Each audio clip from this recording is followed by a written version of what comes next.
Hey guys, it's Rachel from Entrepreneurship the First Year, and today is day 30. I can't believe it. It's been 30 days since I left my day job. So I am actually going to go over do a little quick summary of the last 30 days here in a little bit. But first of all, today I did not actually go to the coaching class that I was going to go to. The weather just did not permit it. There's a lot of flooding near where I live, so I decided not to go for my safety and the safety of my vehicle. So I spent a lot of time working on my website, getting things done for my quarterly spreadsheet for my CPA and those kinds of things. So today has been about getting myself organized again, making sure that tomorrow I have a really solid foundation for where I'm starting. I bought a big whiteboard several weeks ago, and I have been slowly ticking things off of my to-do list that I put on there yesterday. So here's my real quick 30-day review of what I've done with my first 30 days as an entrepreneur. So I started up my art business and I got business cards for that. I started marketing it. I used a lot of things through Facebook ads. So I tried several different things with that. I found that the most successful thing that I had done was actually driving all the traffic to one centralized location so that everyone can see the specific items that I have for sale. Now, what I did find was that that wasn't as effective as it could have been. Things that could have improved that are making sure that I, again, focused all of the traffic in that one area rather than trying to split it between eBay and a personal website and Etsy and having it all in that one centralized location. Other things that I found really helpful were that different advertisements got different results. So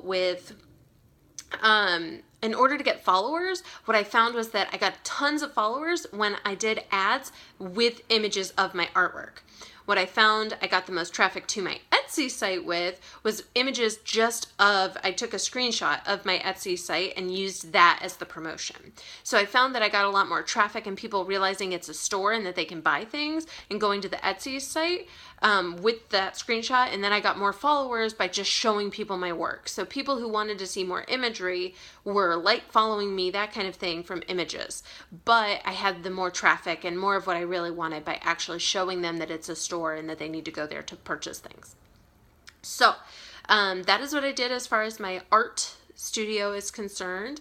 And towards the end of the month, in the last couple days, I have started opening up my coaching business. And I'm getting everything organized for that. Within that first month, within the first 30 days, I did have a website dedicated to my artwork. This had a portfolio, a place for custom requests, referred people to my Etsy site for purchases, and I found that that was ultimately not financially benefiting me in any way. Because honestly, if anyone did a custom request through my website, I would have to pay the same amount of fees just in processing that I would doing it through Etsy. So there was really no benefit there, and people are more likely to find me just doing their own personal searches through the Etsy system.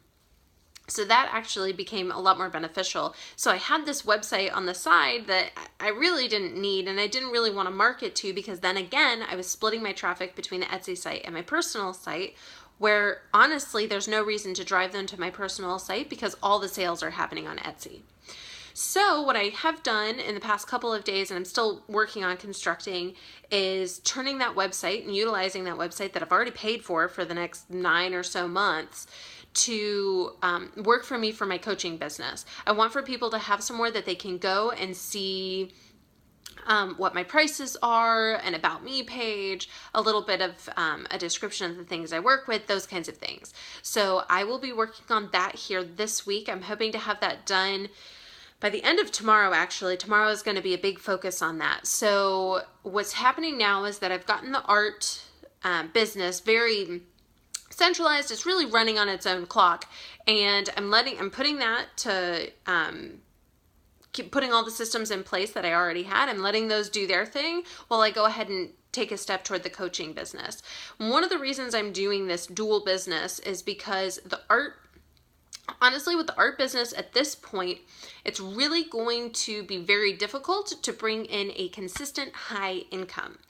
What's going to happen with that is that people are slowly going to start trickling in. I've gotten several people favoriting my work. I know people are seeing it. And now that I'm no longer marketing for it, Etsy is actually driving the appropriate traffic there. So people are liking it, and I'm actually having a much better success rate with the people who are finding my work rather than the people I was advertising to.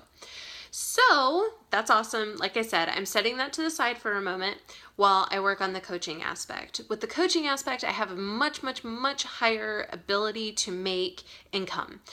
With one client, I can make somewhere around $1,000 a month. So that's going to be something that's a little more fiscally beneficial to me, and it's going to help me run both items. Because ultimately, I do want to do the artwork, but I very much so enjoy coaching, and so they're going to meld together to make a really beautiful lifestyle for me and the lifestyle that I want to live.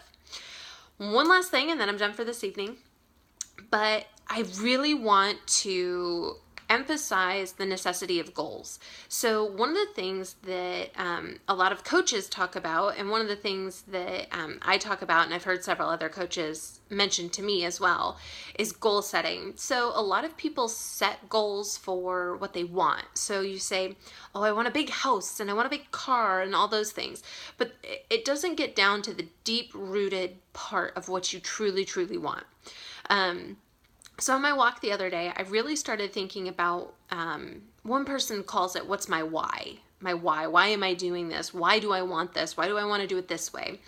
And some people say it's because they want to travel more, those kinds of things. So I started really questioning that and saying, what's the reason? What's my motivation? Because right now, I feel like my motivation is so broad that it's not helping me zero in and focus and really feel that motivation, that drive. And so this morning while I was walking my dog, I realized that what I want more than anything else in the world is, and this may sound totally crazy, but is for when I want my dad to be able to retire.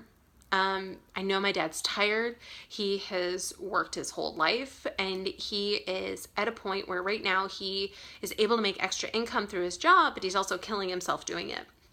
And that just kills me. And honestly, he has done so much for me that it would just make me, every time I think about if I won the lottery, if I made money, the first thing I think about is helping him.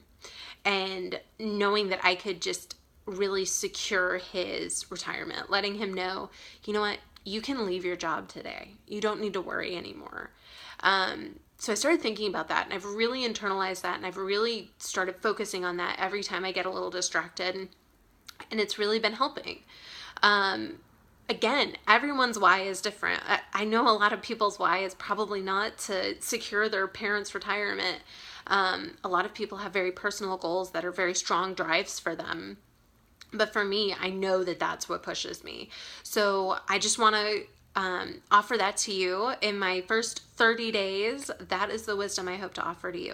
Make it something juicy. Make it something that really, if you just thought about what would happen, what would be the first thing you would do if you just won the lottery? And think about that. Think about what that would mean to you and what you would want, what you would deeply, truly want, and use that as your fuel for going forward, because it's going to be tough. One last thing. I know I keep saying that, but I made $40 in my first month as an entrepreneur, and I have put over 100 times that into my business in the last 3 months, so in the first quarter. But you know what? It's going to pay off. I'm feeling very confident about my coaching plan going forward. So hopefully I will get to walk you guys through that, and hopefully that will go well. I hope you guys have a great evening. Thank you for being here and celebrating my first 30 days with me, and I hope you have a great evening. Good night.